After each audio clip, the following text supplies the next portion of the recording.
আসসালামু আলাইকুম বন্ধুরা, আজকে আপনাদের নিয়ে আসছি আমাদের গ্রামের এক সুন্দর মুহূর্তে। আর এখানে দেখতে পাচ্ছেন আমার চাচা খাল থেকে জাল উঠাইতেছে। গ্রামের মানুষের কাছে মাছ ধরা শুধু খাবারের জন্য না, এটা একটা আনন্দ আর অভ্যাসও। দেখেন কেমন মনোযোগ দিয়ে তিনি জাল টানতেছেন। এই ছোট খালই আমাদের গ্রামের মানুষের জীবনের একটি অংশ।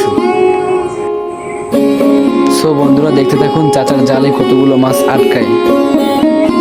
বন্ধুরা, গ্রামে জন্ম না হলে হয়তো এই দৃশ্যের আসল অনুভূতি বোঝা যেত না।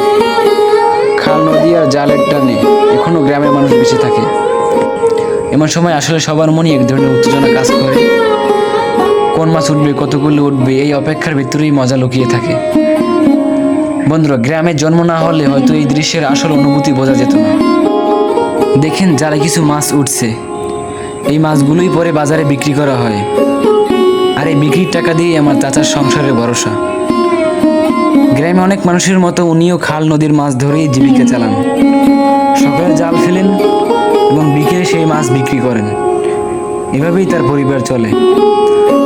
বন্ধুরা, আমরা শহরে মাছ কিনে খাই, কিন্তু এর পিছনে কত কষ্ট আর কত পরিশ্রম লুকিয়ে আছে এমন দৃশ্য না দেখলে বোঝা যায় না। এইটাই আসল গ্রামীণ জীবন, সরল, পরিশ্রমী আর প্রাকৃতির সাথে মিশে থাকা এক জীবন।